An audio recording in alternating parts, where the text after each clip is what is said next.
Hello, friends, and welcome to the Homewrecker Podcast, where we attempt to wreck and shatter conventional wisdom and ways of thinking by bringing alternative viewpoints to different subjects in an attempt to not only change the thoughts and feelings most people accept as reality, but to obliterate them completely.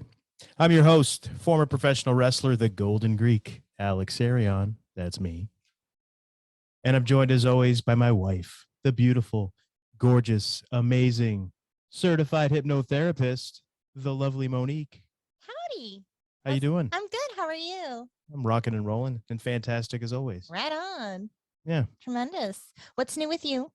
What's new with me? Yeah. Well, I got my drums. Yes, you did. I like how you're like acting all surprised, like no, you didn't it's know. excitement. Yeah. Yeah, I got my drums. I got drums. my drums again. Yes. I did it. I bit the bullet and got myself a drum set, and oh, it feels so good. You didn't get one. You didn't just get one drum set. I got one drum set. What do you mean? I didn't get just one drum set. You got two drum sets.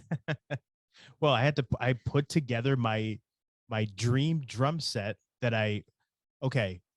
we talked about this on a previous episode, but the day my music died. Yes. Okay. So I had a drum set. Listen to that episode to find out what happened to it. And so what I did this time was I said, if I'm going to get drums, I'm going to get the drum set that I always wanted to have. I'm going to put together the perfect drum set for me. And so I did it by, I kind of Frankenstein together two drum sets and a whole bunch of cymbals and a whole bunch of goodies. It's not done yet. It's not complete yet, but it's close. But it's pretty awesome so far. It's close. And oh my goodness, today is the first day that I actually sat behind the kit and played for an extended period of time. And I didn't sound great because it's been a long time, but it was so much fun. I felt so great afterwards. Yay. If it makes you feel better, I bet that if you sat down and played and then I sat down and played, you'd be like, wow, I might not sound as great as I want to, but I'm a hell of a lot better than you. Okay. That's what you would think, because I don't know how to play drums. I can do the like bump, bump, like that, like with the snare and the bass drum. That's all you need. That's all I know. That's all you need. Yeah. So that's it. I got one beat and that's it. That's what's new with me. Yeah. Got that. And yeah, it was quite. It was funny. I was looking at a bunch of different stuff before I, finally pulled the trigger and got it. And just seeing all the different stuff. I was saying to you, it's amazing how much stuff has advanced in the last 30 years since I played drums. All this stuff that's available, all these different things they have. And you're like, well, I would hope so. It's been 30 years. I would hope that stuff's advanced a bit. So yeah, it's very cool getting back into actually playing music. It's fun. So who knows where that's going to take me or what that's going to lead to. No plans, no visions, no nothing like that. Just having fun. Just having fun again and doing something that I have not done in 30 years. And it's important that we all have fun. Absolutely. And have our creative outlets. Absolutely. I mean, and everybody knows for us, this is obviously a form of expression, a creative outlet as well, creating these podcasts and doing these every week. And before this, it was pro wrestling for 20 years. And so always been creative and trying to figure out ways to get that creativity out. So now it's back to the drums. Yes. I'm excited to play a little, to try. Yeah, it's fun getting the kiddos behind there and stuff. They love it. Yeah, they have a blast. So anyhow, how about you? What's new with you? Well, I shared with you as we were setting up. So I'm just going to share with our hearers and watchers. I was setting up our stuff for a little setup. And as I'm standing, trying to put things down, I just had deja vu. And often when I have deja vu, it's from dreams that I am remembering. And what was interesting is when I had the dream of this happening, because I've said before, when I'm having the dream, it doesn't make any sense because I'm doing something somewhere that I'm not at that point. So when I have deja vu about work, it's a few years later, it's a different job I have. So at that time when I had the dream, obviously the place I'm at wouldn't make sense to me. But once I'm in that moment, like, oh, okay, this makes sense. So at the time when I had the dream, we weren't doing the podcast. And so I was standing here and I'm like, oh, okay, this makes sense because it's like we're doing a podcast, but I remembered more of the dream. And what was interesting is that the topic is similar to what we're going to talk about today, but it was a different topic. And then there was somebody else here with us. Like a guest or something? Yeah, like it was somebody else here. So I was like, okay, so this isn't exactly, but it was like that moment triggered that memory for me. Did you recognize who the person was in your I dream? just got a quick glimpse and I didn't have Okay. time to like see their face. Interesting. Yeah. Very interesting. Yes. So, yeah, but then you told me about something that happened after I told you that. You told me about something that happened to you yesterday. This is so weird. Yeah, Share I it. shared it with you because I didn't know if it's something that's worth sharing on the podcast, and I didn't tell you as it was happening to me because it was. I'll just tell this thing. All right, so with our son, with our middle son, our 7-year-old, I'm teaching him ancient history. So right now we're learning about ancient Greece and the different stories and things that took place back then. Again, stories, and he's aware that these are just stories. But anyway, we're on Troy and the Trojan horse. So one of the things I found a little thing online where you can make a Trojan horse, like to display stuff just out of paper and cardboard or whatever, just a little crafts kind of thing. So he colors in the Trojan horse, designs it however he wants and everything. And then I told him, I said, okay, I'll cut it out for you because he's not really good with scissors. And you have to paste it onto cardboard and make it really sturdy. It was And kind of so a lot of work. it was actually a lot more work than I thought it was going to be. Yeah. But he was obviously appreciative of it and stuff. And it's something he can now play with as well. I mean, it's made out of cardboard or whatever, but he has a little something he could play with and kind of act out the story that he learned about. So anyway, we're sitting down on the couch and the kids are watching Looney Tunes cartoons. And I don't know if they're the newer ones or the older ones, but anybody that's watched Looney Tunes, Bugs Bunny, the Roadrunner, Daffy Duck, it's Daffy, right? Yeah, Daffy. Yeah, Daffy's the Looney Tunes, Donald's Porky the Pig. Disney, Porky Pig, all that. Yeah. Right, exactly. So I'm sitting here and I'm cutting and I'm not watching the TV, but obviously I'm hearing it.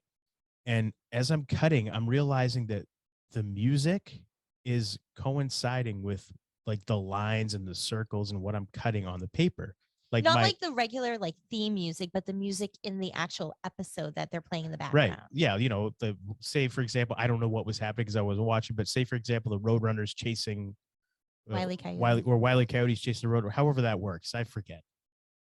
And they have the music playing during the episode. That music, whatever was going on the screen, was coinciding with how I was cutting. Now, I don't know if it was me cutting along to the music, unconsciously aware of it, or me just cutting and realizing that the music is coinciding with what I'm cutting. Like, for example, if I stopped like I realized that as I'm cutting, it's kind of going along with the music. I'm like, okay, this is weird.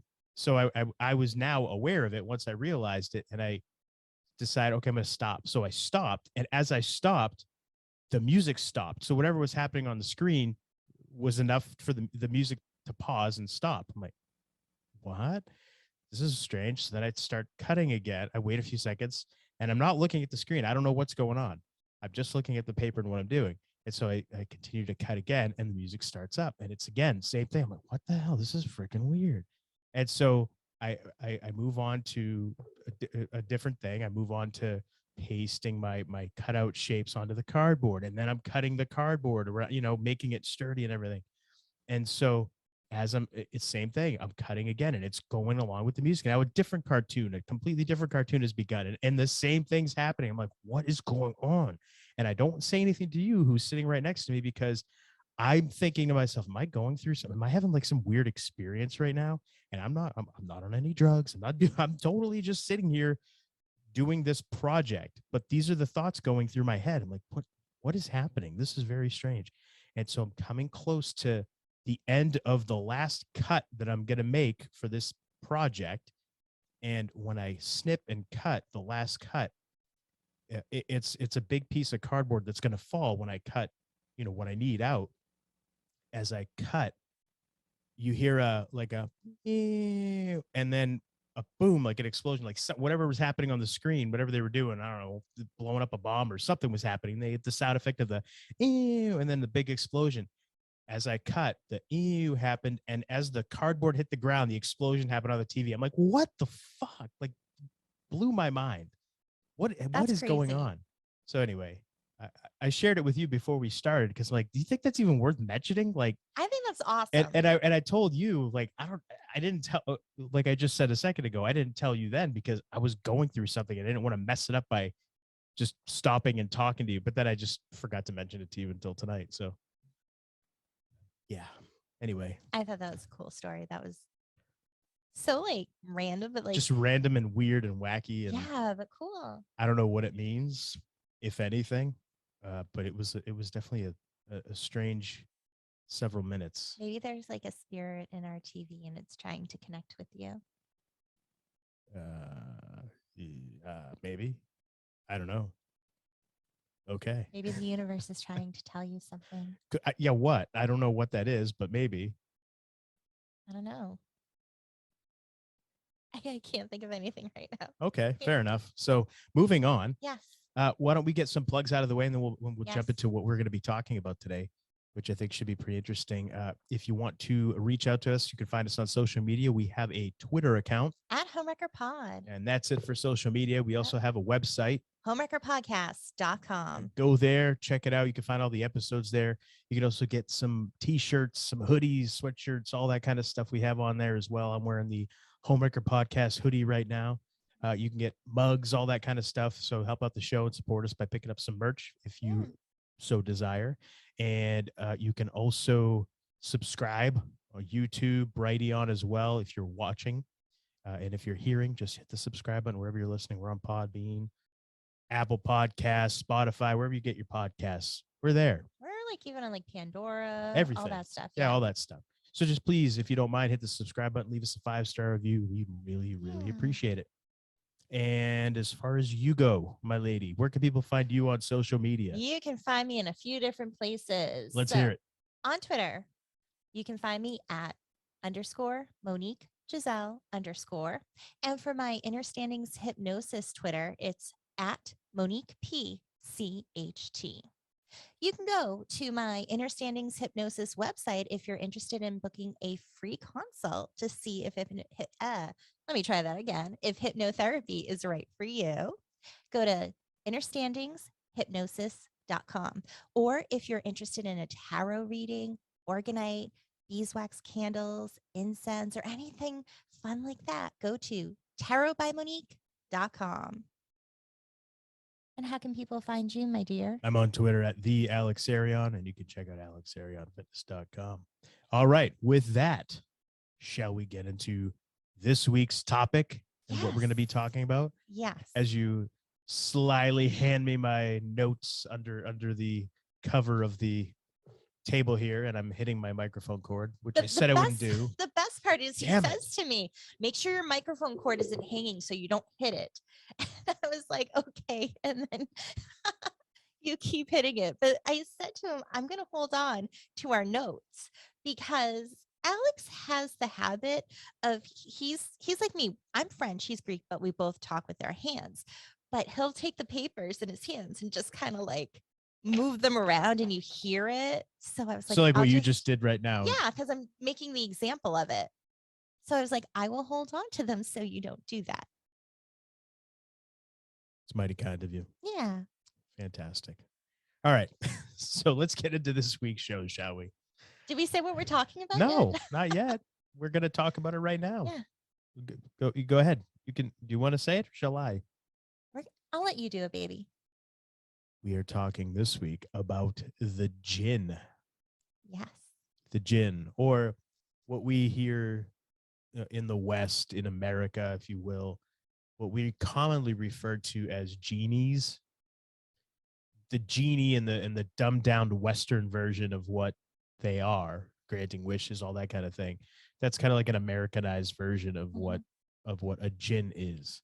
So we're going to be talking about that today. Not the Americanized stuff, but the actual Jinn. jinn, what they are reported to be, where they came from, the different types, and we're going to have some cool stories to share as well. Yes.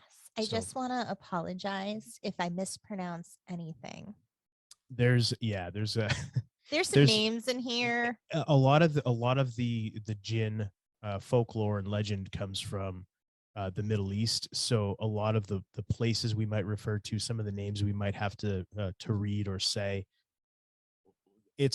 we're not familiar with them. So if we're mispronouncing, yeah, like Monique says, we apologize in Sorry. advance. We're trying. We're doing our best. No, we mean Yeah. no disrespect if we're mispronouncing anything. Yeah. And like last time, if it's there multiple times and I don't know, I'll just try it a few different ways and Yeah, see you'll what hear works. Monique say the same word 5 different ways and hope that one of them's correct. As I sit here Fingers scratching my crossed. head, wondering what's she doing. Yeah, I'm trying to feel it out. What feels right? and we're gonna link up a bunch of articles and things in the show notes. There was also a great book. We'll put the link for that in the show notes as well. That we got a lot of this information from, because it's not like this kind of stuff is just something that's widely available. You really got to dig and do some research. And a lot of these articles that we pulled from, a lot of these people that wrote these articles, they did a lot of research. They got footnotes and all that kind of stuff in there. So definitely check out the links in the show notes if you're interested in reading a little more about what we're going to talk about today. There's so much information out there. There's tons. So let's get into it, shall we? Yes. All right. So transliterating Arabic is a daunting task. So the word jinn, there's no, for example, there's no standard English spelling for Arabic words. The word jinn, spelled Jinn, from which we get genie, is rendered in many ways. Jinn, Jen, Jinn, spelled Djinn, Jin, Jinn, spelled Ginn, among others. There's so many different ways.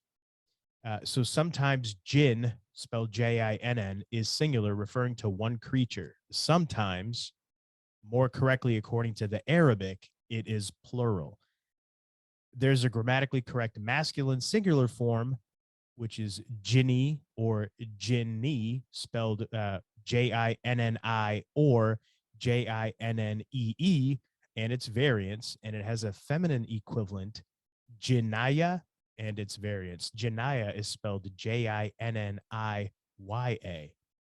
In addition to jinn, Jinn itself, there are a number of other plural forms, such as these I'm going to spell because I don't know how to pronounce them: Jnun, Jnoun, Djnun, or Djnoun, which is favored in Arab North Africa. Jann or Jan is a general or collective term used often to refer to ordinary jinn or all jinn, and the anglicized form jinns, Jinns, and there's even more than that. So let's get into what is a jinn. Well, before we get into that, I just want to comment. Or not. No, I just want to comment that I've heard so many different things. The most common are jinn, Djinn, jinn, Jinn, and then jinn, Jin. I feel like those are the most common that I've come across. But when you really start looking into it, there's so many different ways. And I wonder if that's to if that's say and spell it. Yeah, and I wonder if that just comes from maybe where the particular story you're hearing or reading about Different originated countries, from. different Maybe different cultures. regions spell it differently. Who knows? So I just wanted to get that in there, and that actually came from the book Legends of the Fire Spirits by Robert Liebling, which is a fantastic book.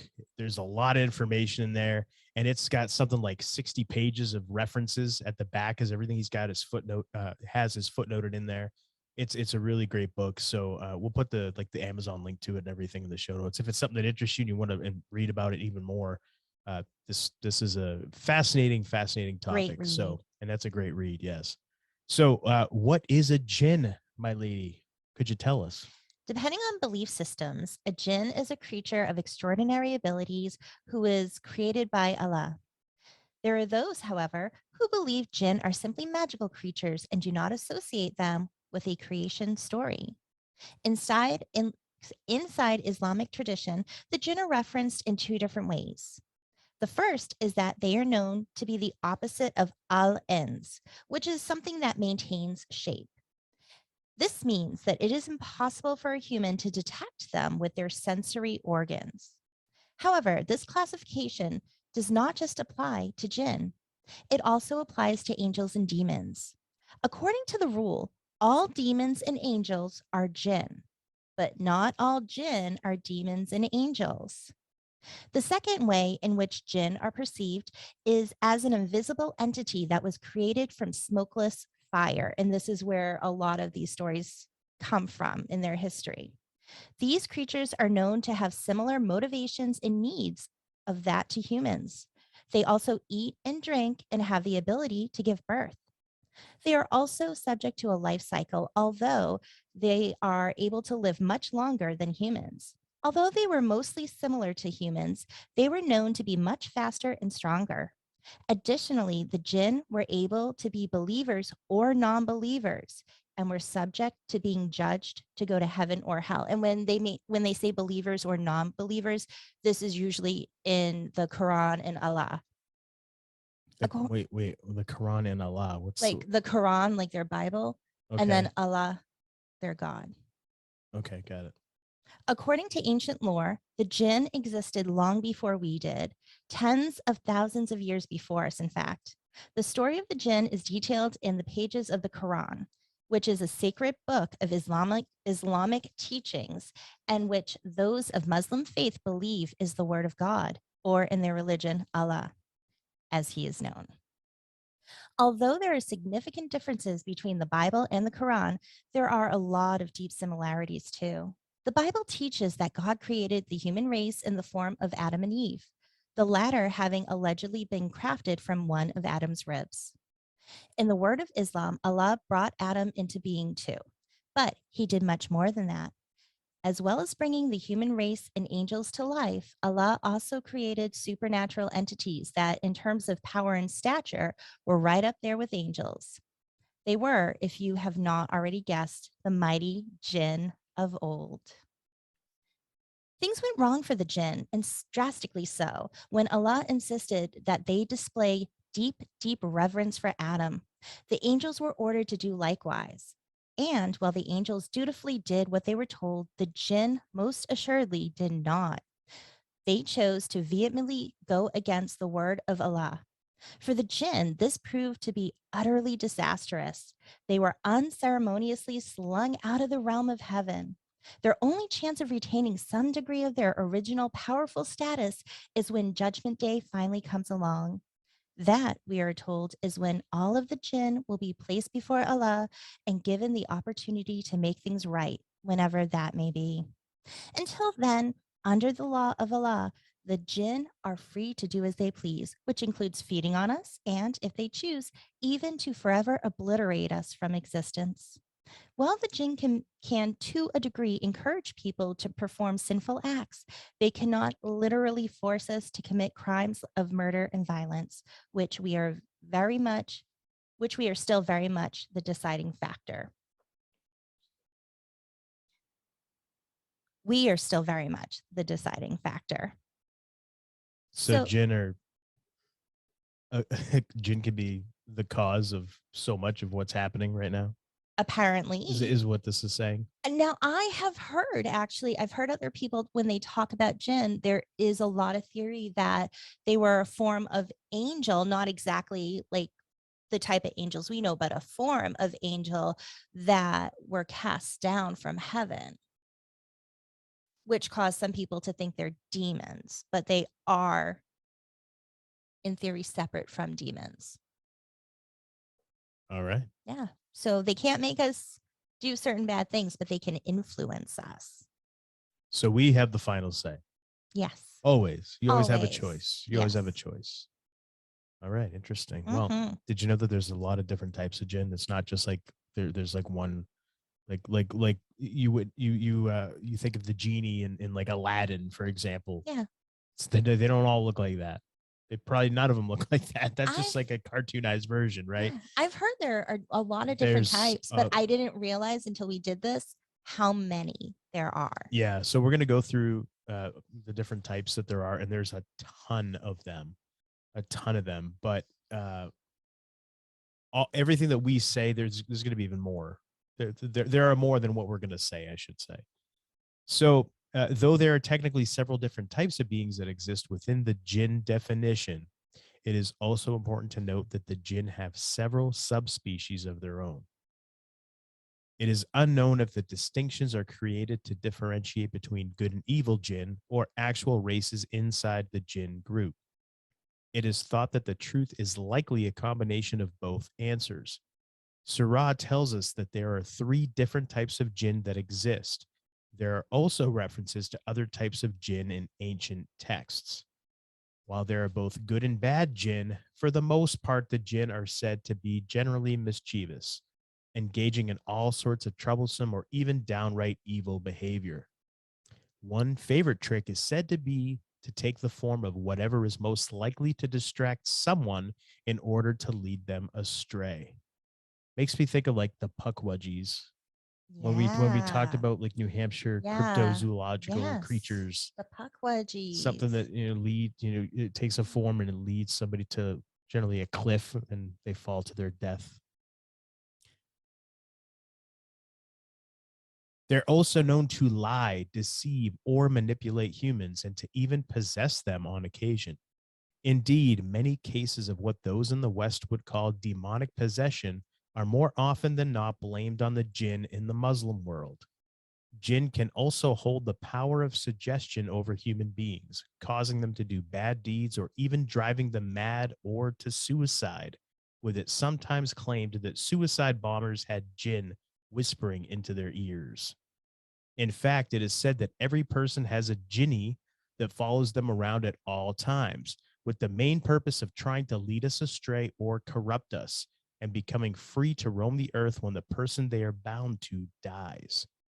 Even the lucky few who are granted wishes by these entities are warned to be very careful with the wording of their wishes, as the jinn take great satisfaction and pleasure in interpreting these wishes extremely literally or warping them in such a way that the end result is not what the person wanted at all. And that's something that you hear a lot in stories where you have to be careful what you wish for You just because, might get it. yeah, Yeah. Mm-hmm. because in these stories, the jinn or the genies, when you give a wish, they twist it in such a way it turns into something bad. So if you say something like, I want all the money in the world. It's like your home just fills and you get like crushed to death by all the money in the world. So it's something negative comes from it. So it's just interesting that there's a reason why, because it comes from this lore, if you will.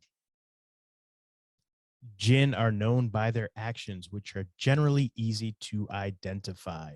Among other things, they are reputed to haunt houses, abandoned buildings, and all places dark, dank, and deep.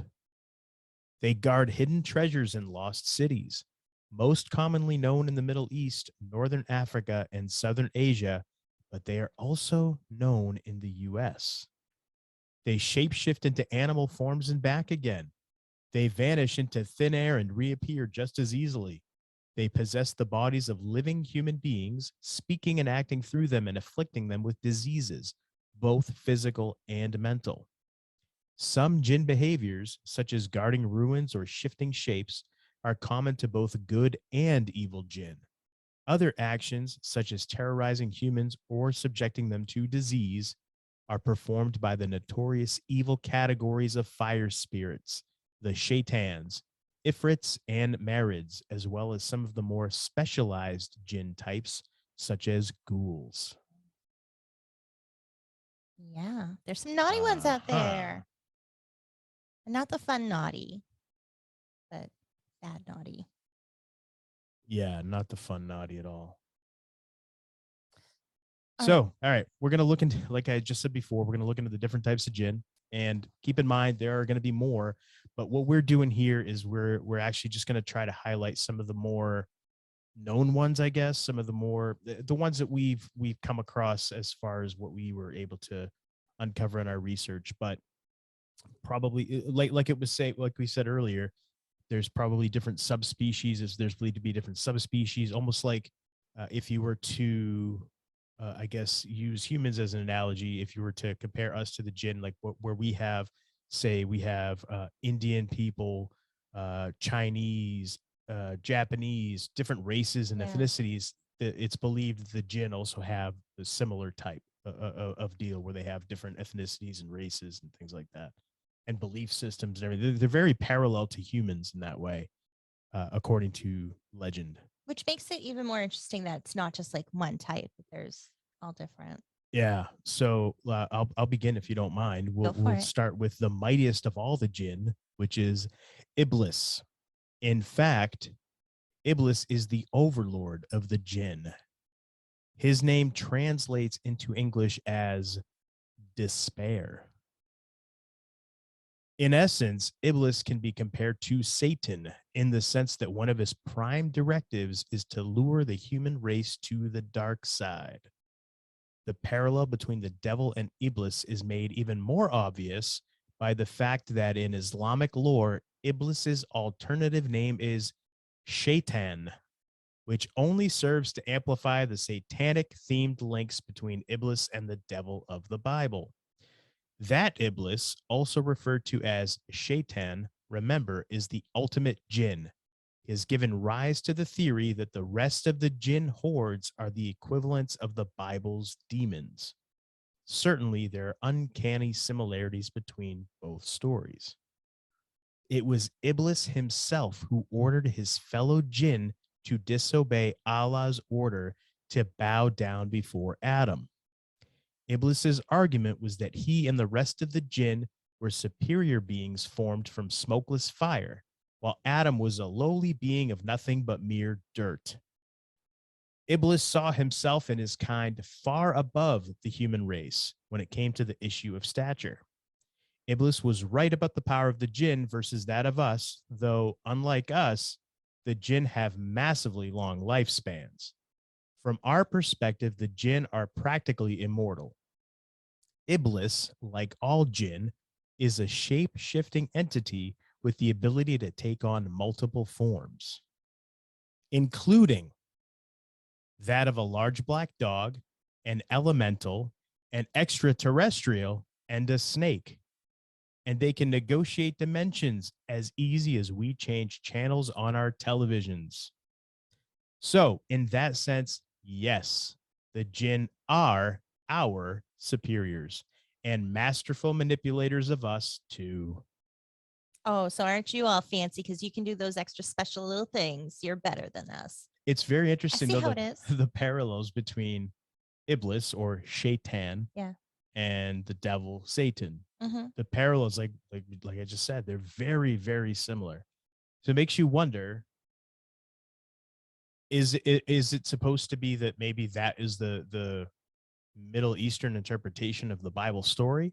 But Or is it how? it's not, though, according to some of the research we've done. It's just they just have a lot of similarities, but it's not supposed to be like a Middle Eastern interpretation of the Bible story. It's supposed to be like whatever was in the Bible happened, just with their version of it, but the jinn and all this other stuff happened on top as well. Mm-hmm.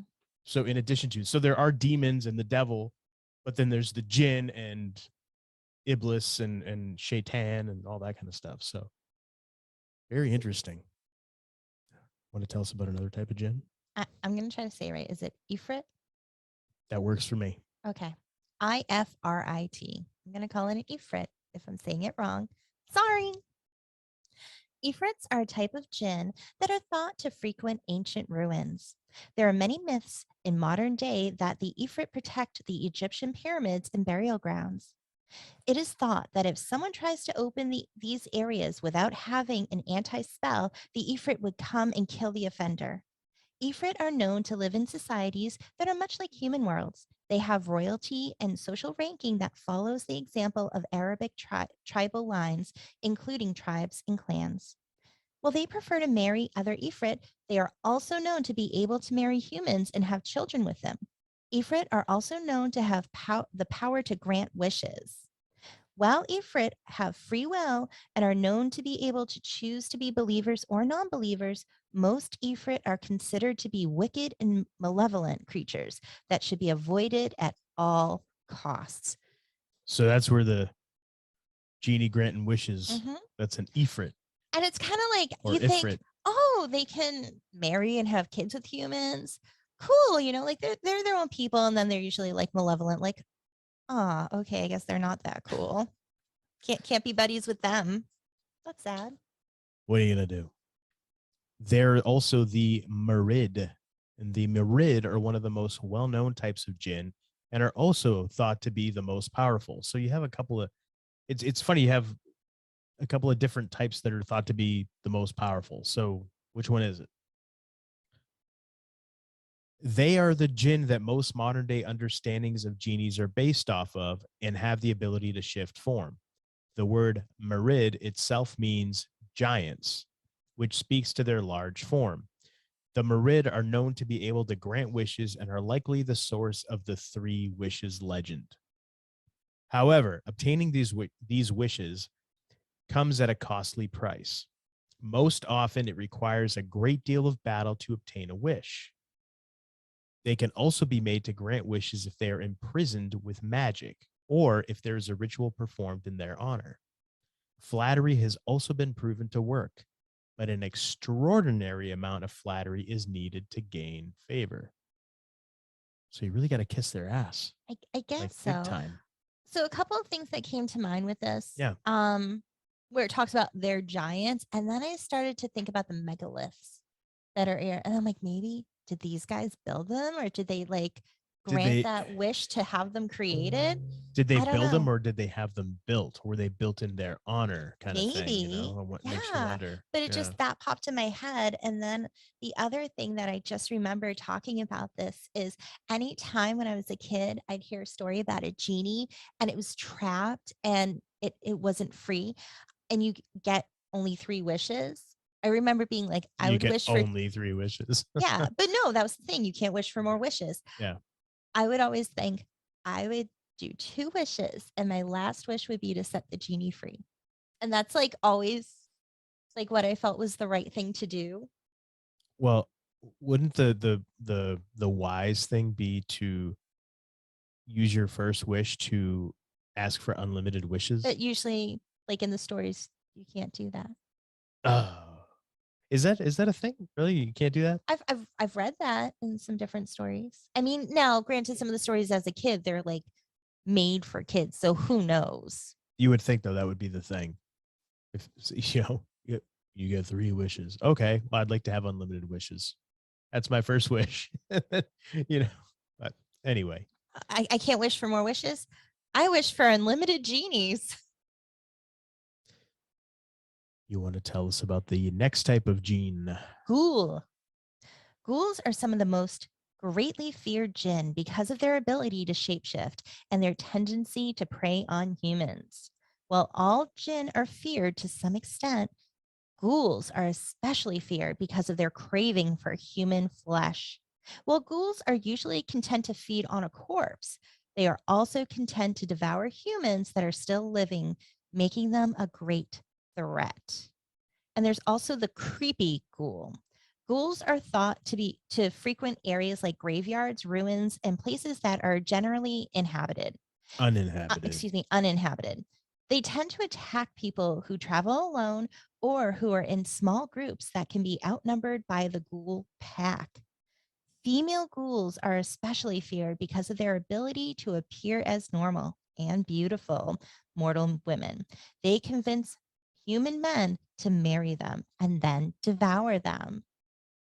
That sounds like a terrible It's pretty honeymoon. intense. Yikes. It's like praying mantis style.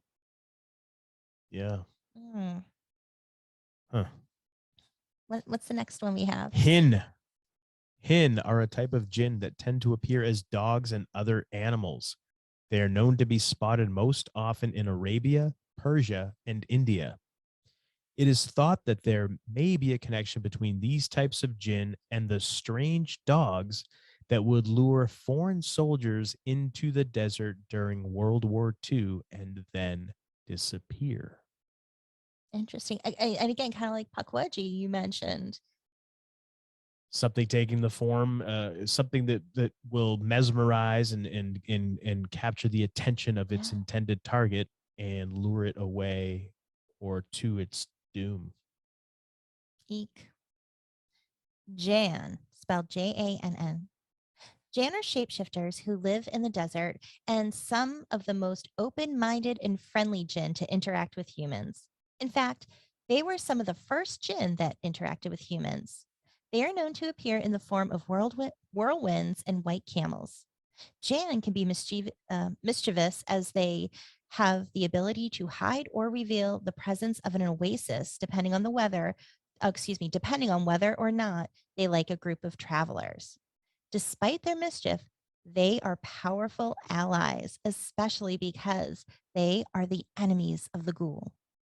Jan are also known to help humans in their war struggles throughout history. If the Jan decided that one army is righteous, they will protect the warriors who fight for the holy cause. If they deem an army to be unworthy, however, they are known to intervene and try to cause trouble. All right. So Well, at they're least you know that there's like a jinn that will help you out if a ghoul's coming for you. cool. As long as it likes you. As long Yeah. as it likes you. There's always that caveat. Am I righteous enough? I don't know. Uh, let's talk about the Sila. The Sila are shape-shifting jinn that are thought to be fairly tolerant to humans compared to most jinn. The Sila are thought to be fond of meddling in human affairs, though often with the attempt to help. It is unlikely that you will see a Sila, though. They are very rarely sighted. All right. So you have some good guys helping us out, I guess. I'll take it. We just don't see them. No. Hey, but at least they're there. There's a lot of stuff out there that we don't see that are there. So Sure. take it for what it is. These All are the right. legends. Yes. All right. The next one we're talking about Palace or Palace. What do you think? We'll go with Palace. Palace. Palace is a type, and I'll just say it's spelled Palis.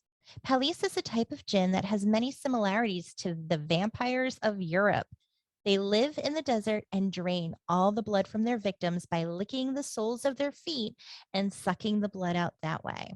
However, the police are also of very low intelligence.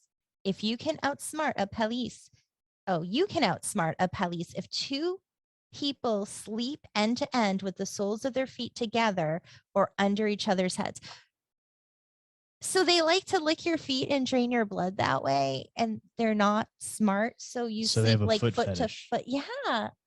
And you know what's funny about this? I'm reading and I'm like, I've heard about that. I remember hearing about a type of gin that like goes by getting at your feet and draining you that way. And I'm like, oh, so that's this one. So like as I'm reading, it's like clicking in like, oh yeah, I remember hearing about that. It's pretty gross. I'm not a foot guy. I don't like that. That's kind of gross. That's gross to me. But Well, they were born that way. teach their own, I guess. I wonder if they like clean feet, I was just thinking or that. or are they like the dirtier the better? I don't know. Like would it behoove you to have good foot hygiene before going to sleep Or not. or not? which one is it? If you're really concerned and they don't like stinky feet, that might be a You good might be in excuse. luck. Yeah, especially if you just generally have stinky feet. Be like, man, I'm trying to keep those gin away. Yeah, right. Yeah. Well, the Kareen are perhaps one of the most interesting breeds of jinn, and we're going to talk about them right now. It is thought that every person in the world is born with their own Kareen. So that means you've got one, I've got one, everybody has one, if you believe the legend. This Kareen is the part of the human that causes them to do bad things and sin. It is possible to train the Kareen to become a servant.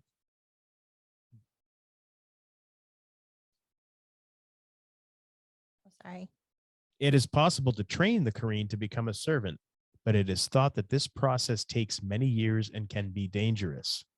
Successful endeavors, however, are very rewarding. The Prophet Muhammad turned to Kareen, or excuse me, the Prophet Muhammad turned his Kareen into a Muslim and did away with his evil nature entirely. Other benefits include obtaining information on any person in the world. Every human has a Kareen, so if you make your Kareen your servant, it can talk to others of its kind and report back to you. Kind of interesting. Knowing how to cure illnesses, finding lost and stolen things, influencing others, Kareen, to get that person to do whatever you want, being aware of anyone who is coming to see you before they arrive. Now, this one, I read this and I'm like, that's interesting. I want to look up a little bit more about this. Like, how do you tame your Kareen? So, upon my exploring on the internet, I found some articles that you like that, huh? I found some articles that talked about it. And a lot of people mentioned, I mean, when I say a lot, like the three I could find, but they were all in agreement that this is very dangerous to try to do. And one article I was reading, somebody wrote about how he met only a few people who are able to do that. However, it depends. There's ways you can do it. If you do it using black magic, it actually, you can tame it, but it actually becomes more powerful and then can take a hold of you. And if you tame it, I think it was by using the Quran, it over time will slowly it still becomes more powerful, and over time it'll eventually take a hold of you. So one guy wrote about how this guy he knew, he went to go train with him, and this guy lived out in the middle of nowhere in the woods, and he had to isolate himself because of what this thing would do over time. He didn't want to cause harm to others because even though he, captured it, he wasn't able to control it. And only Muhammad was able to do this and use it for like good for him without any negative side effects. The Prophet Muhammad. Yes. Okay. So it was just seems like it's a very dangerous thing to do. And even though it seems like, oh, all these cool things, like find lost and stolen things, that would be good. They're inherently evil. They're very bad, and they're there to try to influence you. And you can not let them do that and kind of ignore them and do good, but they're always there. They're evil. So you have to be very careful. This is what's believed. Yes, this is you're what saying is it like believed. it's fact. No, I'm saying this is what they say. You don't let them do. This is what I've read. This is the legend. Yeah. Yes. So when you said that this guy went to train, who are you talking about? There was an article. I have it on my computer. I can leave the link, but he told the story that he said he was training. What was he training to do this? Oh, to turn it. Yeah. Okay. See that stuff fascinates me because it's like, okay, how do you know you have this? And then you say, well, because everybody has it. Okay, well, how do you know that? How does one know that? How does one come to know that I have this attached to me? Well, because the legend says that everybody's born with one. Okay, great. Well, how do you identify it? How do you talk to it? How do you know that it's hearing you? Can you see it if you perform a certain spell or say a certain ritual or do a certain ritual, whatever? Were you able to see any of that information? Because you researched this particular part. I did not. Yeah, I didn't find anything on that. It was more like everyone laid out. It's just what it is. It's a part of us. We all have it. Okay. Fair enough. I just didn't know if it would like maybe it when you tame it, it can actually take a physical form that you can identify with your eyes. You can actually visually see it and identify it. Well, I guess to kind of argue with that, one could say the same about your soul. Can you physically see it? You just kind of know it's that's there. Fair. Yeah. So I that's almost like along the same lines.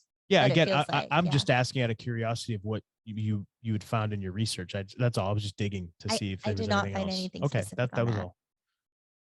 Let's hear All about right. the Shateen. The Shateen are an evil jinn that have no hope for salvation. They pledge their service to the evil one, Iblis. The Shateen are pure evil and are known to be the cause of many troubles in the human world. They are sometimes used to control they are sometimes used and controlled by strong, dark magicians. Shateen have the ability to cause illness and even death. They are also capable of much destruction and can cause a person to lose everything they have.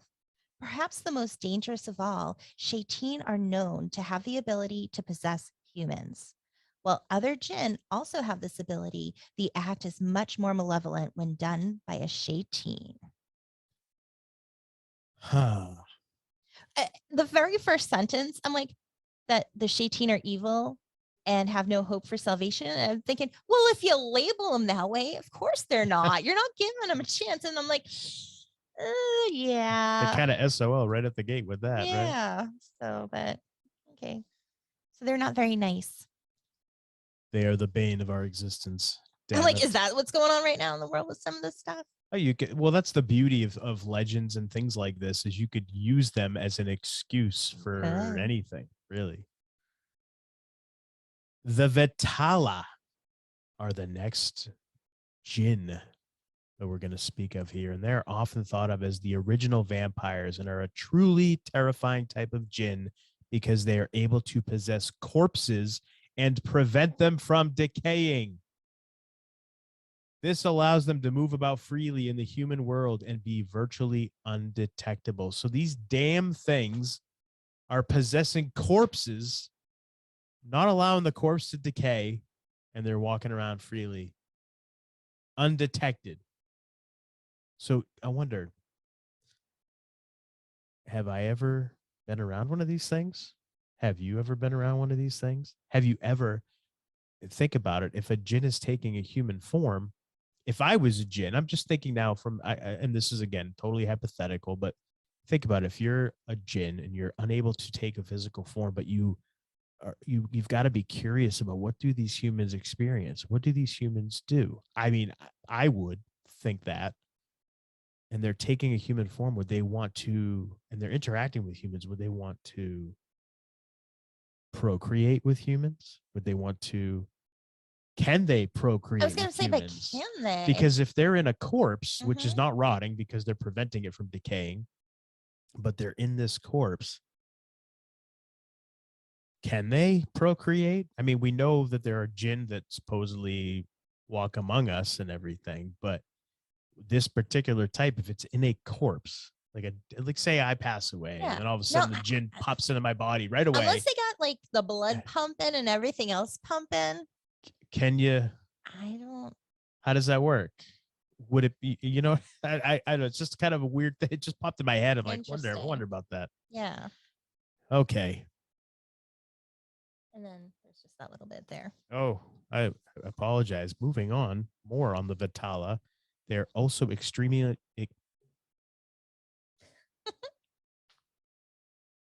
The Vittala are also extremely intelligent and are thought to be natural psychics. They are often said to have the ability to read thoughts and tell a person's future. So I wonder. Again, going on with that vampire lore. Yeah, Mhm. yeah. So I wonder if maybe like the real psychics and fortune tellers are really these things that have taken somebody's corpse and inhabited it, and they're just. I wonder. I wonder that too. Because think about it, and I'm going now strictly on Hollywood and movie programming and But TV would they shows from tell when I was a us? kid. Of course not. Every time you see like a fortune teller in like a movie, right? It's usually like an older woman with the the garb, the crystal ball, all her little jewels and crystals and stuff out. You never see them with a family or kids around. It's always an old woman. So I was going to say, so like me in is like that 20 more years wow? with the crystal ball. I'm like, You have a yeah. crystal ball? Yeah. Wow. So is that what those are? I don't know. All right, let's go to the last one that we have. Niznans, also known as half persons. They are beings with only half a head, one eye, one hand, and one leg. Alternatively described as a special type of jinn or as the former inhabitants of the Ubar who were punished by Allah for being were punished by Allah by being transformed into monstrosities. All right then. Oh, that kind of stinks. I want to know why. So they're half persons. Yeah, half persons because they only have half a head, one eye, one Yeah, hand, and one leg. that's very just weird. Very weird. So we talked a little bit about the different types of jinn, and again, there's tons more, but those are the ones that seem to be the most common that pop up in a lot of the different stories that we were able to find. Now, we talked briefly, you heard us talk briefly about jinn possessing people and having the ability to possess people. So let's talk a little bit about jinn possession now, shall we? Sure. A common term in Arabic for spirit possession is sarah, a word that is also applied to epilepsy and epileptic fits. A possessed person is called masru. Another word for possession is mas, from the verb masa, meaning to touch or feel. Masa can mean the madness of diabolical possession. In Arabic, an insane person is called a majnun, which is from the same root as the word jinn. It is spelled Majnun. And traditionally, insanity was linked to jinn possession. According to the consensus of leading Sunni scholars, the jinni enters one seized by fits and causes him to speak incomprehensible words unknown to himself. If one is seized by fits, is struck with a large blow enough to kill a camel, he does not feel it. So they're in such a fit, a large camel, a blow that's big enough to kill a camel would not bother this person while they're in the middle of this fit if they're possessed by the jinni. Some people believe that possession was sometimes caused by lust or love on the part of an individual jinn. Alternatively, the jinn could be motivated by mischief, horseplay, or just plain evil. Possession, however, is most often a result of a jinn growing angry over a perceived wrong and seeking to punish the human deemed responsible. If a human accidentally urinates on a hidden jinn or spills hot water on him, for example, the jinn may think he has been deliberately harmed and may seek revenge by possessing the person's body. So don't take a piss on an invisible jinn, people, okay? You got to be careful for that. Wow. Now, I found this interesting in terms of jinn possession. Egypt is known nowadays as a main center for a type of jinn possession ceremony called the Zar, Z-A-R, a ritual normally involving only women. The Zar is not Islamic, though it often includes some Islamic elements. It is believed to derive ultimately from early African animist religions and to have developed its current form in East Africa several centuries ago. The Zar, sometimes called a quote unquote healing cult, is particularly common in the southern Egypt and northern Sudan. It has also become popular in Saudi Arabia and other Arab Gulf states and even southern Iraq. The ritual, conducted in a large room or rented house, involves music, drums, seance dancing, and trances. It often concludes with an animal sacrifice and a sacrificial meal. The object of the ritual is not to exorcise the possessing jinn, but to appease and propitiate them, allowing them to remain inside their victims. The ceremonies also have a powerful supportive role, providing an emotional and social outlet for women in archal societies. It was Southern Iran, Oh, sorry, by the Southern way, Iran. not Thank you. Southern Iraq. My mistake. Dr. Ahmad al-Safi, a Sudanese physician who has studied the czar and similar rituals in Sudan, agrees that these ceremonies, which he calls parties, go far beyond therapy for jinn possession. The czar parties, in addition to being therapeutic in nature, are believed to serve social functions as well. The czar parties provide women with music, dancing, food, and a relaxed atmosphere in which they can let off steam. Indeed, the relaxation women attain in these ceremonies sometimes amounts to moral slackness. Access to this type of life is a real privilege in the conservative, male-dominated society in Sudan. In Egypt, the czar is led and in fact stage managed by a woman called a Kodia. In Sudan, she is a Shika, who herself becomes possessed by the jinn during the ceremony and thereby is able to speak with the jinn and intercede on behalf of the victim or victims. The possessing spirits are usually male and the possessed are almost always females. The czar leader is a prestigious position in Egypt and is often passed from mother to daughter. Well, all right then. Interesting. That's crazy. It almost comes off like a reason just for these women to get together and blow off some steam and have a party. Yeah, we're dealing with jinn possessing people. Yeah, we're gonna go communicate with jinn. Yeah, it's kind of very interesting.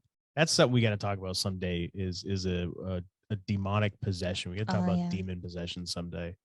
That's something that's always fascinated me.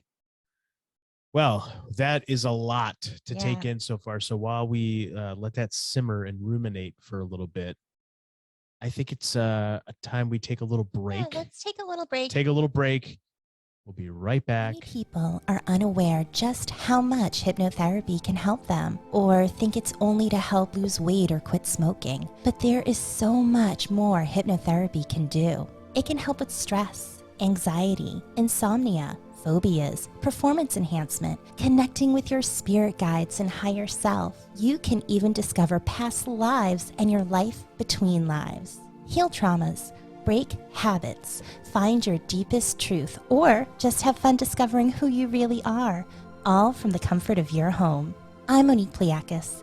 I'm a certified hypnotherapist, and I want to help you. Schedule a free consult by going to www.innerstandingshypnosis.com. That's INNERSTANDINGSHYPNOSIS.com. Innerstandings Hypnosis. Find your power and ignite your inner light. All right, and we're back. Yes. Now it's time to get into some fun stuff. Well, I don't know if it's fun or not, but we're going to get into the stories, some jinn stories, some stories that we were able to find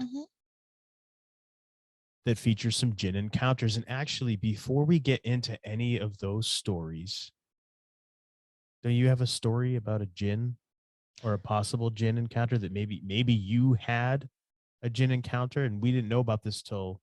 Yeah. So tell the story. You tell. Okay. Well, I just want to kind of start off with this. The most well-known tales of jinn come from the book Arabian Nights, also known as 1001 Nights. In Arabian Nights, the jinn are acknowledged as being created from smokeless flame and are normally invisible. But they often materialize before humans, usually in human likeness, but sometimes as the most bizarre creatures imaginable. Various jinn characteristics emerge throughout the tales, such as the ability to shapeshift and travel as whirlwinds or sandstorms, as we mentioned with the specific type of jinn. Despite such fantastical elements, jinn society is, as it's been allegedly seen, essentially similar to human society. Many of the jinn encountered in Arabian Nights have been imprisoned in flasks or columns of stone by King Solomon. The jinn are also compelled by certain objects like rings. Other stories are passed down over time from people claiming to have encountered jinn or those who are possessed by jinn. And I personally have read many stories of encounters of people shared online where it said that when they're encountering Jinn, there's always something off. Like if it's shape shifting into a human or something else, there's just something off about it. And we were on our friend Karen Rontowski's podcast a couple years ago, Paranormal Karen, and I was sharing a story about a haunted house I lived in when I lived in Providence, Rhode Island. And I mentioned that the ghost, or what I thought is a ghost, one night I was watching a movie and Yeah, tell us the story. I saw this like cloud. It was almost like smoke. It was like a bluish, whitish, silveryish, but still transparent, like almost like smoke moving from one wall just like across, like moving over. And it was really interesting because I'm like in front of you? It was like yeah, passing in front of you? like probably like 6 feet in front of me, like up between like the ceiling and the wall. And I'm just thinking like, okay, well, it's not smoke because I don't have anything smoking right now. I don't have a window open for something to come in. Did you have anything cooking in the kitchen? Nothing. And that's why I Right. was like, there's nothing to be causing that. So I'm sitting there like, am I seeing what I think I'm seeing? Like, what am I seeing? And then I'm like, it's got to be the ghost. So I got excited. I'm like, hi, I'm watching a movie. If you want, you can watch it with me. And yeah, As you do. as you do. And then I shared how another night, one of the roommates there had a black cat named Ziggy. And I was in bed, and my boyfriend at the time was in bed with me, and the door was closed to our bedroom because we slept with the door closed. And I had an iguana, and she had one of those red heat lamps. So it gave a little bit of light, but it was red, but it was still, you could still see stuff inside. Sure. So I wake up in the middle of the night and I feel the cat on me. I can literally feel that pressure from the paws when a cat is climbing on you. And so I wake up and I'm like, Ziggy, no, like get off me, Ziggy. And I'm trying to get him off. And I look and I see him. I see the cat. And my boyfriend at the time wakes up and he's like, who are you talking to? And I'm like, Ziggy, he's on me. And then Ziggy jumps off of me and goes under the bed. And he goes, I saw him, but the cat can't be in the room because the door's closed. And then I'm like, oh shit. So I get up and I turn on the light. I'm looking under the bed. He's not under the bed. So I open the door, I look and I find him. He's outside of the room. So there is no way he could have gotten in the room. And he couldn't have gone, there's no holes anywhere that it could sneak through. There's just nowhere. So, and I was like, I swear he was on me. He's like, my boyfriend at the time's like, I know, I saw him. He saw him. I felt him. I thought it was a ghost because the roommate said, oh yeah, he like changes into different things in different forms. He gets curious and wants to like get closer to people. The ghost. Yeah, the ghost will change into different forms to something you're more comfortable with. So it can get close to you and see you up close and be closer to you. And when I was sharing the story with Karen, she mentioned, I wonder if it could be a Djinn. And I was like, shit, I didn't think of that. She told me it was a ghost, the roommate. I thought it was a ghost, and it never even crossed my mind. Shape shifting, it could be a Djinn. Yeah, that's crazy. But the thing is, it was like, it's not like anything bad happened there. And I always felt like, but I will say, like, I didn't feel anything bad coming from when I came across that presence. It wasn't negative, but there was a lot of negative energy there with the people that lived there, the roommates. And like I like went into a depression there. That's when I started getting gray hair. Yeah, I was 21 years old getting gray hair. It was like bad. But it's just interesting because it just makes me curious. Like, I didn't get a bad vibe when I saw that cloud with Siggy. I was just like, what's going on? But the energy in that apartment was negative. But it could just be because of the people living there, but you never know. Wow. Yeah, that's crazy. Mm-hmm. Very, very crazy. Mm-hmm. In terms of it, something being off, it was hard to tell because it was dark, but I did see a black cat. Wow. But now that I think about it, I never really, you know how like cat's eyes, you can usually like in the dark when there's a little bit of light. Yeah.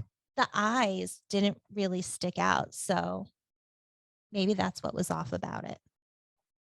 Who knows? Maybe you imagined the whole thing. I slept through it. And my boyfriend at the time, Maybe he imagined the whole thing we had the too. same You had dream. you shared the same vision or dream. Who knows? Yikes. Well, it's very it's interesting. It's interesting. I'm not doubting you at all. I'm you know me, I always have to play. I have to always You give a do. contrarian point of view. We like to look at things at Well, different I like angles. you'd like Yeah. to try to think of every Different. possibility, Yeah. you know, that you can, and obviously, who knows what it was? Yeah. Who knows? I'm not claiming I know, and I'm not claiming that's what it is. I was just put out there that Karen was the one who thought, oh, maybe it's a djinn. It kind of fits with what we're finding out through our research and what we're sharing now. What it could have been. Shout out to Karen, by the way. If you don't listen to her podcast, Paranormal Karen, check it out. She's wonderful. She's and awesome. Amazing. Yes. Wow. Okay. Well, we're going to go into a couple of stories now that we found, and a lot of these are shared by military personnel or former military personnel who were stationed in the Middle East, and obviously a lot of these are more recent because we've been over there. When I say we, I mean the United States military has been over in the Middle East now since 9/11. I mean before then too, but obviously a much bigger, more pronounced presence since then. And so a lot of different stories started to surface in the last 20 years about strange encounters. Now, were they djinn? Were they not djinn? I don't know. Obviously, they don't know, but a lot of these stories fit what could very well be the profile of a djinn encounter. So I cherry picked a couple of these. I found there's a lot of them out there, and I cherry picked a few that I thought were pretty interesting that we could share here today. So one of these happened in 2005, and it was a report of a soldier at a fob war horse in Iraq. And the weird account is as follows. And this is the soldiers. This is a quote that I'm going to read. So, quote, "We had a generator Connex converted into an office. I was inside the Connex doing my water testing, and I heard the sound of someone walking on the rocks outside the Connex. I figured that maybe it was security coming by to check on things. I went outside, and there was no one there, and the sound stopped. The moon was bright that night, and there was light shining on the rocks from it. I saw shadows of what looked to be spiked crescents zipping past my feet. I looked up, and there was nothing flying around. These things were zipping real fast. Later, I drove back to my LSA to get something. While I was backing up to park, someone started banging on the truck. I stopped immediately, thinking that I had hit someone. I got out and looked. No one there. This was about 4 a.m. I went to the bag farm to take more samples and do a general check for water leaks. Between the last outermost bag and the Hescos, there appeared a small light dancing around. I walked over to that area and it stopped. When the new Raupu site was completed, it was custom to get there before breakfast to start the generator, get the AC or heater working in the lab or office, and set out a clapboard at the distribution point.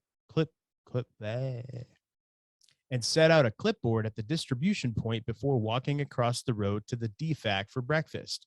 As I left the office to go, I walked past the Roku Connexes and I saw a man in a white t-shirt sitting on his heels leaned up against the Connex. I started to go that way to see who it was and what he needed, but when I looked away and back again, he was gone, nowhere in sight." End quote. Now, I don't know what a lot of these acronyms that I just read mean, but I'm reading them as this soldier told them in his account. So for any of the military out there, if you can help us out and tell us what a ROWPU, ROPU or RAUPU or a DEFAC, DFAC or DFAC, what that is. And if we're saying it wrong, sorry. And if we're saying it wrong, yeah, again, apologies, but I don't know what any of that means or what it is, what it stands for. So yeah, I thought that it was a pretty interesting one. Yeah. So there's another story about a possible encounter with djinn from an ex-army security guard working in Karachi, Pakistan in 2005, who also had quite a bizarre story to tell. He had been hired by some affluent families to guard a street in a more upscale district of the city. And one night, something decidedly uh, terrifying happened to him that neither he nor the families he worked for could explain. So, this is the story according to this guard. Quote, sometime past midnight, he was, according to one member of the families that hired the guard. Oh, excuse me. According to one member of the families that had hired the guard. Quote, sometime past midnight, he was sitting in his chair when we were woken up by his screaming as he jumped over the gates of one house and entered in shock.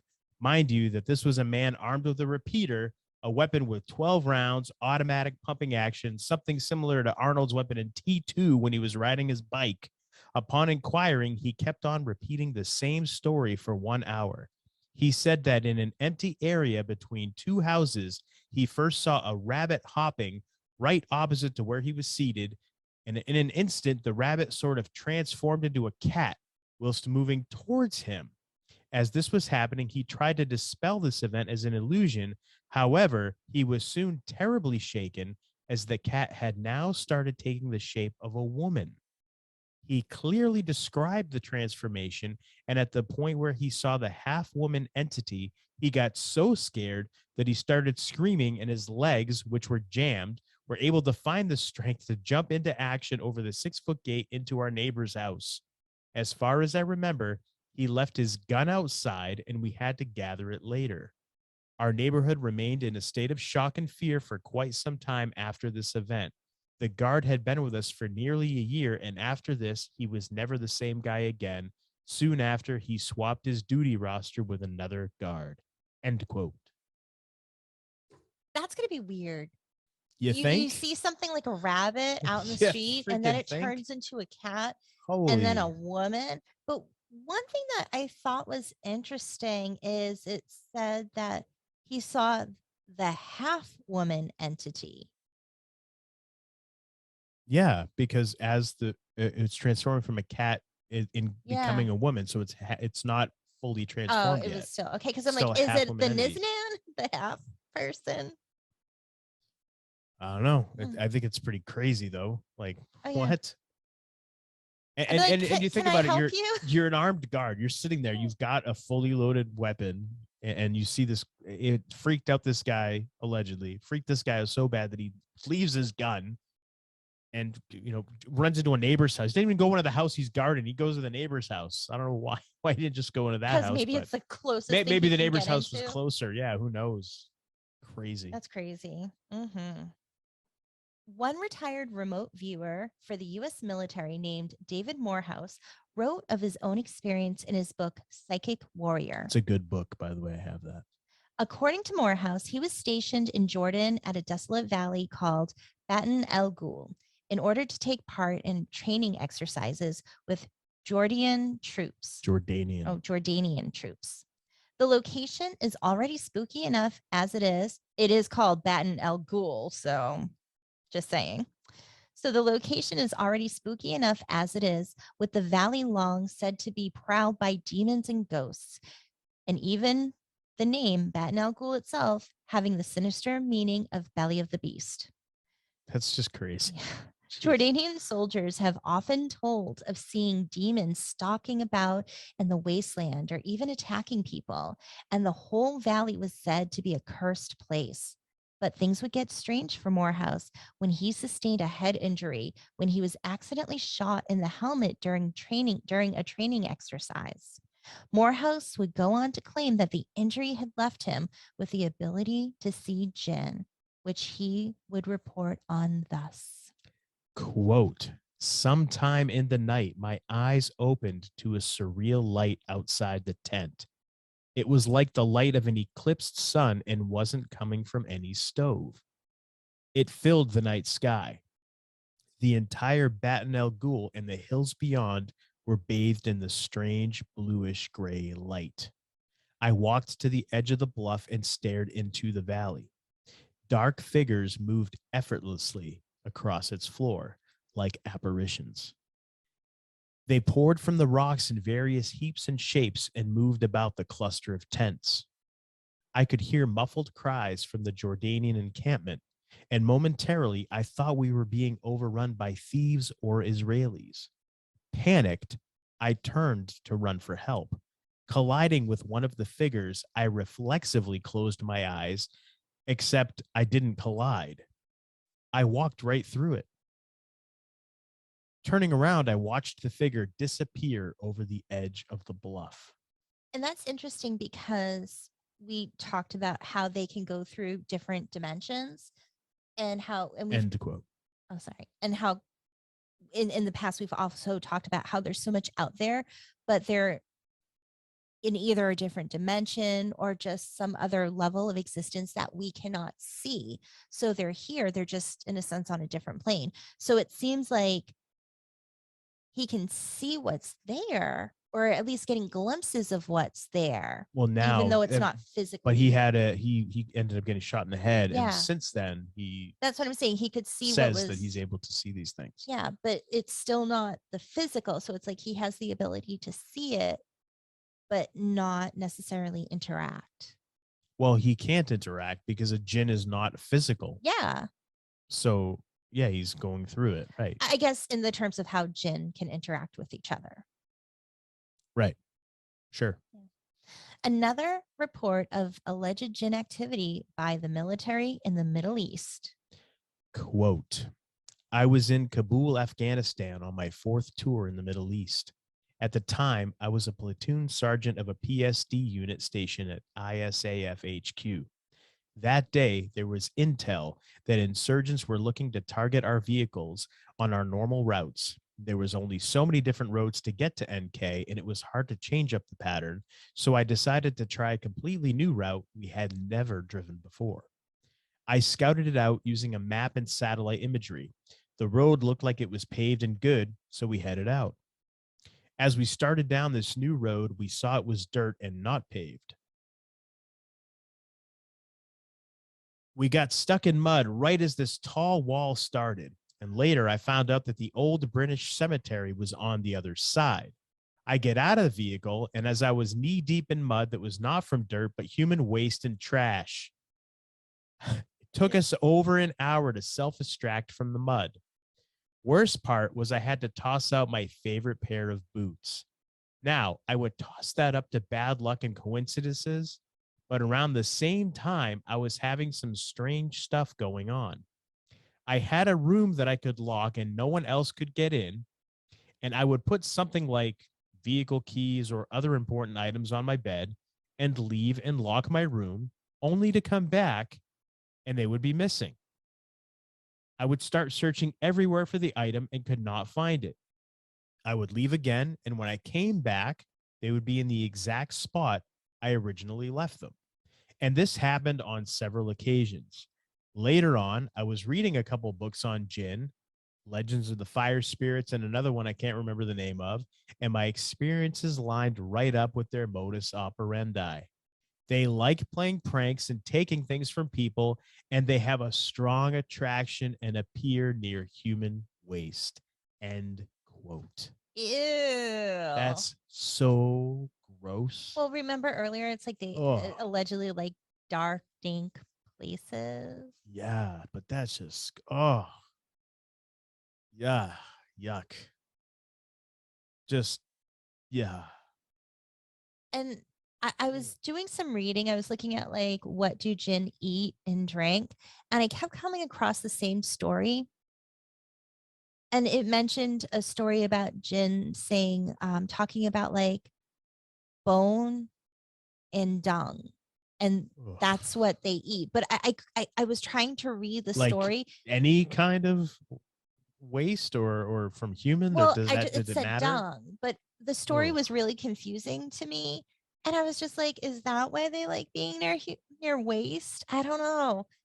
The story, I couldn't stay with it the way I read it. And it was the same type of story. It's like the websites just took the same thing and like quoting it everywhere. So I just had such a hard time following it. I was like, never mind. But it just made me think like, interesting, something about that I don't Yikes. know. One curious report was mentioned in the book Phantoms and Monsters Strange Encounters by Lon Strickler. The account concerns a witness who worked for several years in Iraq and Afghanistan from 2004 to 2009 with the U.S. Army Criminal Investigations, which is known as the CID, investigating crimes amongst military personnel such as bribery and theft. In 2005, he was embedded within an Army infantry unit deep in the rugged mountains of a region of Iraqi Kurdistan called the Sulaymaniyah Governorate in northeast Iraq near the Iranian border. After being briefed on the general situation, he learned of some decidedly bizarre activity that had been occurring in the remote area concerning a mysterious creature haunting the locales that no one was able to identify.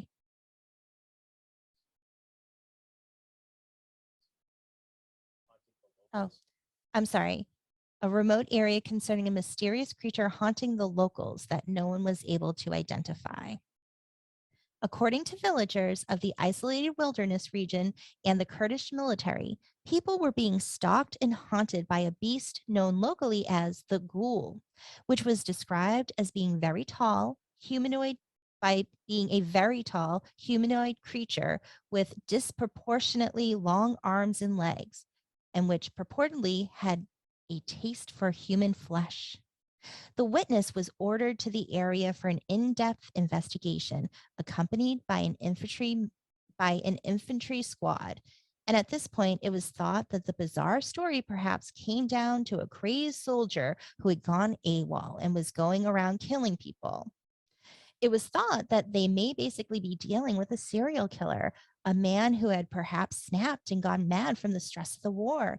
Yet, after several days of surveillance and searching, they had come up with no trace of who or what could be behind the strange activity. They began to suspect that this was all just spooky stories and nerves. But villagers were adamant that something was haunting them and killing them to the point, was hunting them and killing them to the point that many were afraid to leave their homes even in the daytime. Then things took a turn for the weird. Now they're going to take a turn for the weird. That seemed pretty weird already. All right. Getting hunted by something.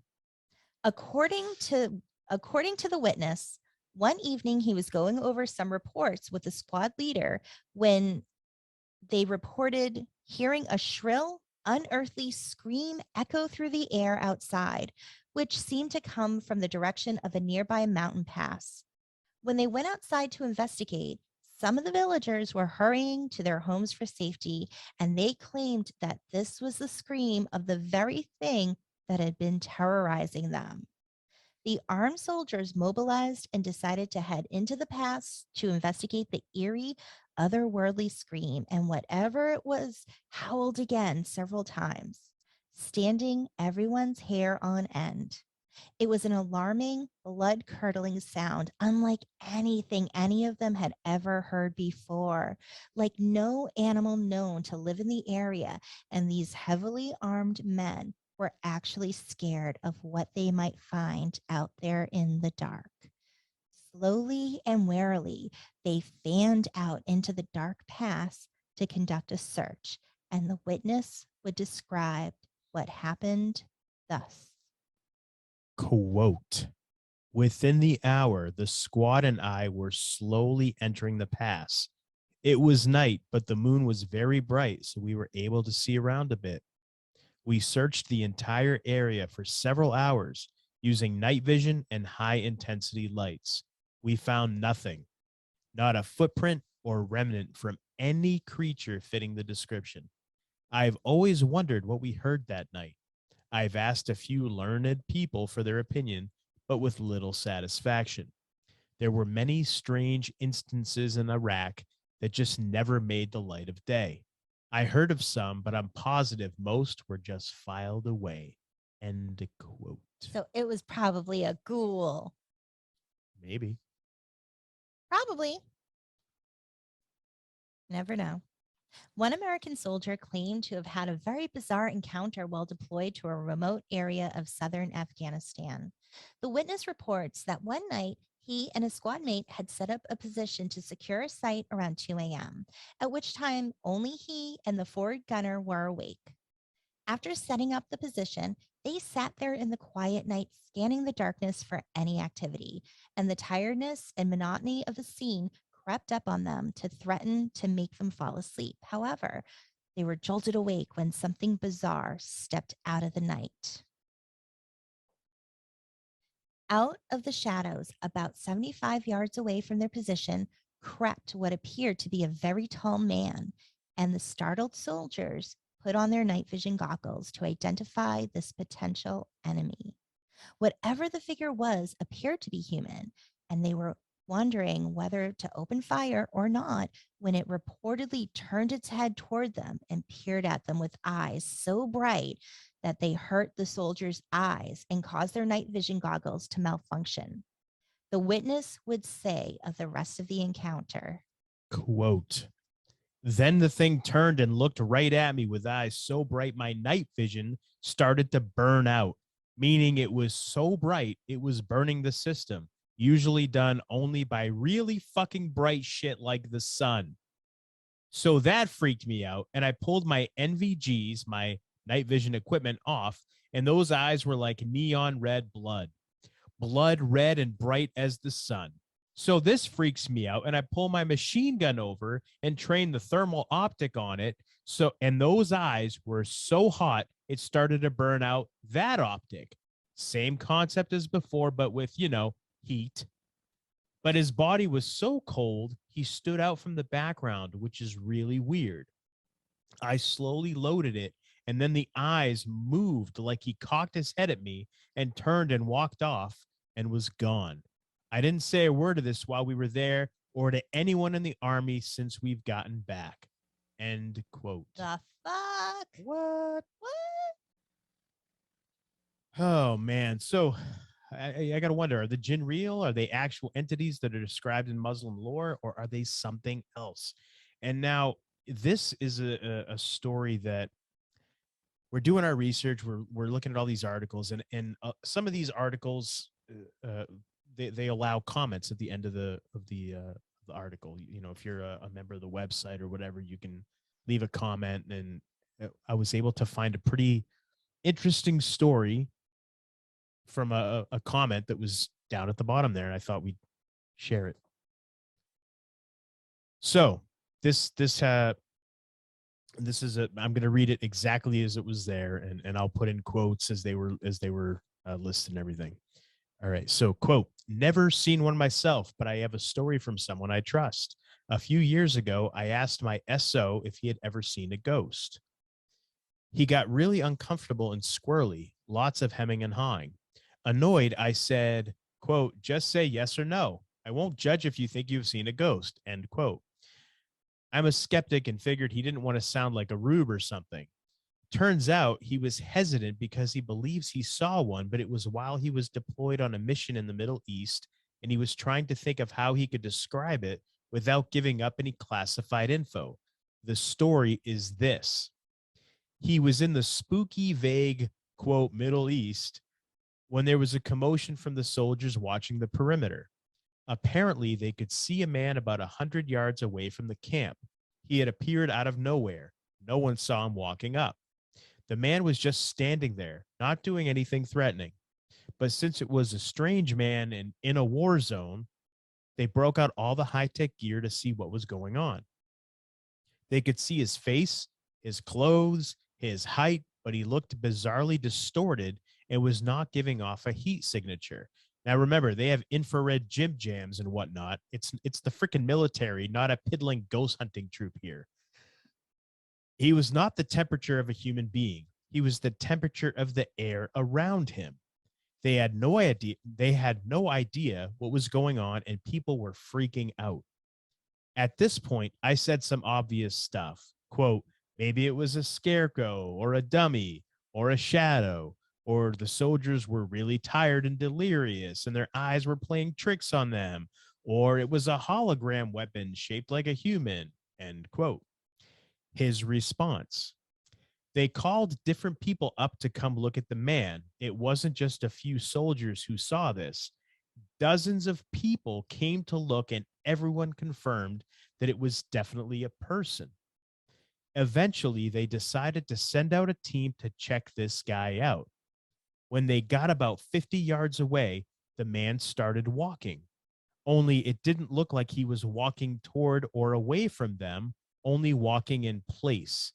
They froze, expecting an attack, but the man never got any closer. Me, quote, so he was moonwalking? Ooh, oh, a terrorist with dance moves. Scary, end quote.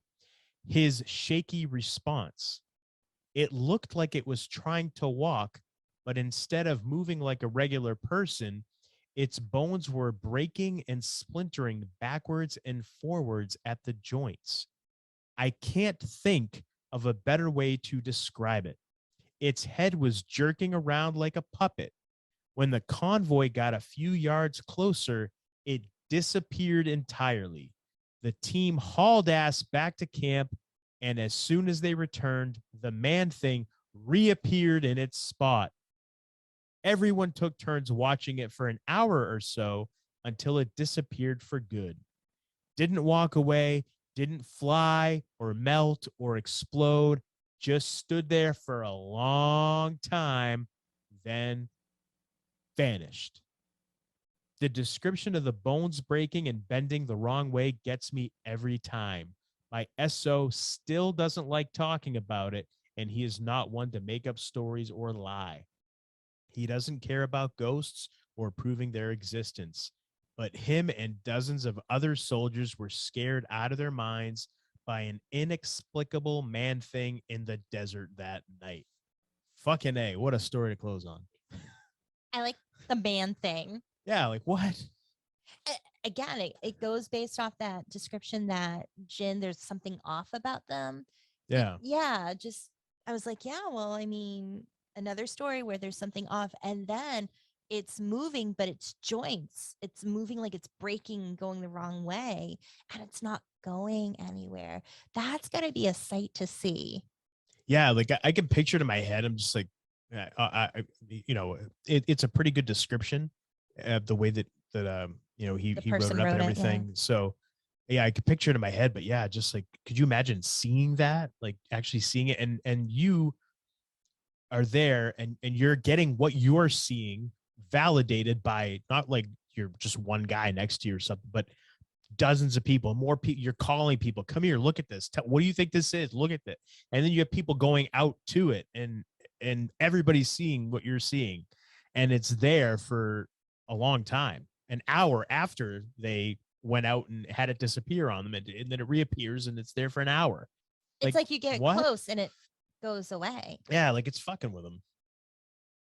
And it's just it's very, it's just fascinating. It's just fascinating hearing stories like that. And these are from military people. Most of these stories we shared are from military people that were in the Middle East, involved in some military operation or just stationed there. And these are the kinds of things that they're seeing at night, during the day.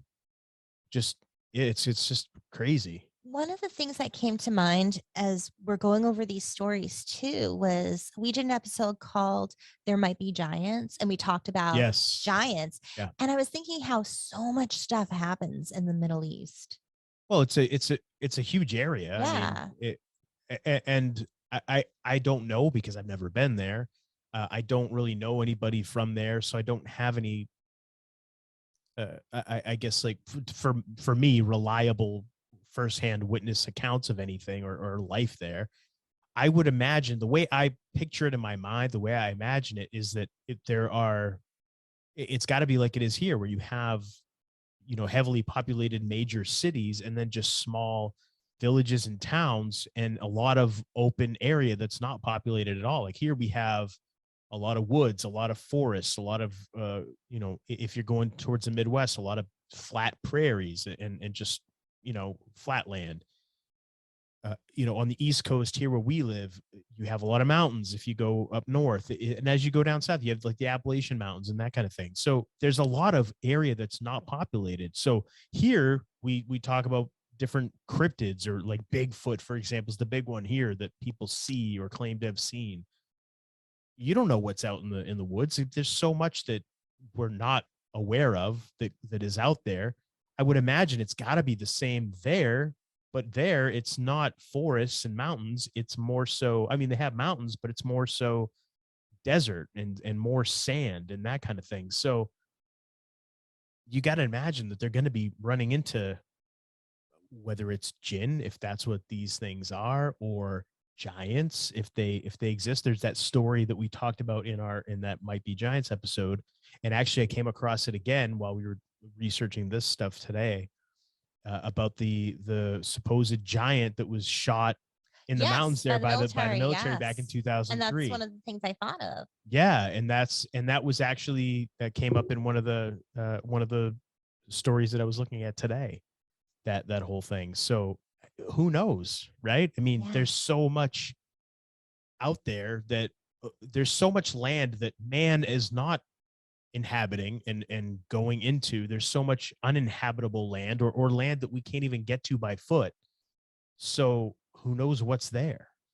The world is so big. I mean, it's so vast that's why I've always said, like, a lot of these things, yeah, okay, we don't see them, doesn't mean they don't exist. Exactly. And with the jinn being something that, if you believe the stories, if you believe the legend, if you think that this is something that actually does exist, if you think it's real, being something that maybe exists on a different frequency than what we're used to or accustomed to, or what we're tuned into being able to see or hear. It could very well be. I mean, there's all kinds of different scientific evidence out there that shows we see what we see, but it doesn't necessarily mean that that's what reality is. So, well, like we said, there's so many things on so many different levels that we just can't see. Doesn't mean that it's not there. The other thing I just wanted to bring up is a lot of the stuff with the jinn. It makes me think of the similarities with the fae. There are many different kinds of fairies. You have good fairies, like, who are kind, they are cool, but then you have mischievous ones who aren't so nice. And it's just these different realms of these different beings, and it's all different types. So it just, I see the similarities. And again, a lot of people don't see fae or fairies, but it doesn't mean that they're not there, just like the jinn. So you could argue that, I mean, these things are real because there have been stories of them throughout time. These stories are timeless. They've been around as long as there's been man. Is that because there have been interactions, there have been sightings, there have been have these stories existed for a reason, or have these just been stories? Just stories that have been made up to account for the way we behave, the way we act. Oh, it's a jinn. That's everyone's born with one, so that's why we sin. That's why we do bad things. That's why we make the bad choices that we make. That's why bad things happen in the world, because there's jinn that are manipulating people to do or cause these bad things. It's a great scapegoat. Is that what it is?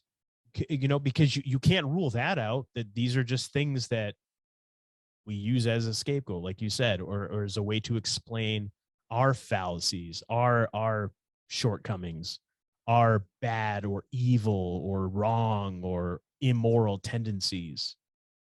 Is that what jinn are? Is it a made up thing that's used for that? I don't know. And that's a question with a lot of stuff that we're told. Sure. Yeah. But I could also, again, that's the skeptical part of me, says, that could very well be all that it is. And it's just survived all this time because we need a way to explain why we do the things that we do, because there's no real explanation for urges that we get, for feelings that we have. So you have to assign it something so that you can make sense of it, so that your brain can process and make sense of what you're doing or why people do certain things. Somebody that does an act that you can't fathom because you would never be able to do it, you have to chalk it up to something. So is that what this is? Is it a way to explain away how some people maybe do some things or deeds that are inconceivable to others? Something to blame it on. yeah, is that what it is? I don't know. But then again, that other part of me goes, but there's so much out there that we can't explain, that we haven't seen, that there's the possibility that it is something that exists on a different plane, but that exists with us, just parallel to us, or with us and just invisible to us, because our eyes can only process so much and can only see so much, We're limited. just like our ears can only hear certain frequencies, but animals can hear different frequencies. Yep. Yeah. And one of the other thoughts I just wanted to share during the stories you were telling, you had mentioned, you had quoted in one of the stories about the guy who left something on his bed. Mhm. He'd lock the door, he'd come back, it was gone. And then we later talked about the guy who like did investigations about people who stole stuff. And it just made me think, how much would it suck if you got accused of stealing something and it was really taken by a djinn and misplaced, and then you got the blame for stealing it? But then again, somebody could just say that, like, I didn't do it, it was the djinn. And it's an excuse. It's a reason. It's lame. Take the heat off of you. It's a good scapegoat, like you said before. It's a scapegoat for stuff. Or you could just be the unfortunate soul who's getting messed with by the djinn. You could be. And Fae are known to do that too, to move things around. Well, that and that's just the thing. The same thing with like the fairies and Fae. Mhm. Like, does that exist? I've never seen one. I don't know, but there's people that say they do. I don't. Who knows? We don't know. But she's over here mouthing. For those of you that They cannot do. see, who are not watching, yes, Monique is saying that they do, and that's cool. Again, it's a belief. It's all a belief, and belief is the enemy of knowing. I want to know. That's my thing. I just want to know for sure. Yes or no? Does this exist? Does But Well, I've seen what I think are Fae. Now, I could be mistaken, but that's what I feel they are. that's great. That's cool. So I go about what I don't I've doubt you. experienced. I don't doubt you And at I'm all. not saying you do. No. But that's why I'm going. They do exist. We have to Fine. believe in them. Tinkerbell. That's right. That's right. So yeah, I don't know. What do you think? When's the first time you ever heard of djinn? When's the first time you heard of it referred to as a djinn, I should say? Probably within the past 4 years. Really? Yeah. Never before that? Not that I remember. Really? Wow. Okay. I've heard genie and I've read the stories, and I'm sure I've like read it somewhere, but it never really clicked in my mind. Okay. As I remember it more recently. Yeah. See, I was like a teenager when I first learned that the genie in the bottle and all that kind of stuff came from this thing called djinn. I never knew the spelling. I never saw the DJINN spelling until probably the last decade or so is when I first saw that. Just because whatever I had seen or whatever, it was always the JINN. And I'm pretty sure I read stuff where it mentioned that, but it never clicked in my mind. Like, oh, okay. It was just like, okay, genie. Yeah. Because when you're younger, it's just, at least that's how I was. I was like, okay, it's a genie. Yeah, I don't know. I think it's like anything else. It's make up your own mind, do your own research. There's so many stories. It has tons of information. Conclusion. Yeah, the thing with these stories that I again, they're coming from what are considered to be credible sources, because again, it's military. It's people that are in the military. Now, you could say, well, anybody can get into the military and whatever, but again, these people that are there that are trusted to have guns and guard bases and things like that, people that are put on outposts, people with real equipment. Yeah. Not... Right. People not with ghost hunting gadgets and things like that.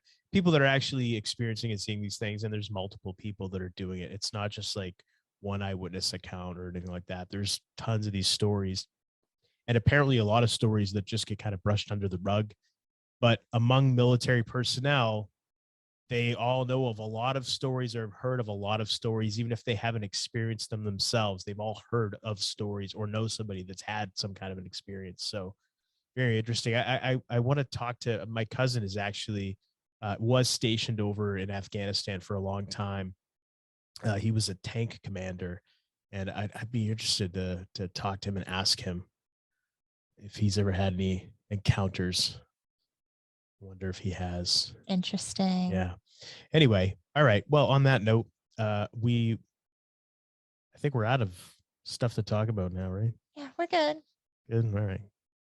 It's been a long show. Thank you for staying with Thanks us. for hanging in there listening. with us And on if this you, one. Yeah, if you have any cool or interesting stories about Jim, let us know. Share it with us. Yeah, if you got any info you want to share, or if you yes, stories for sure.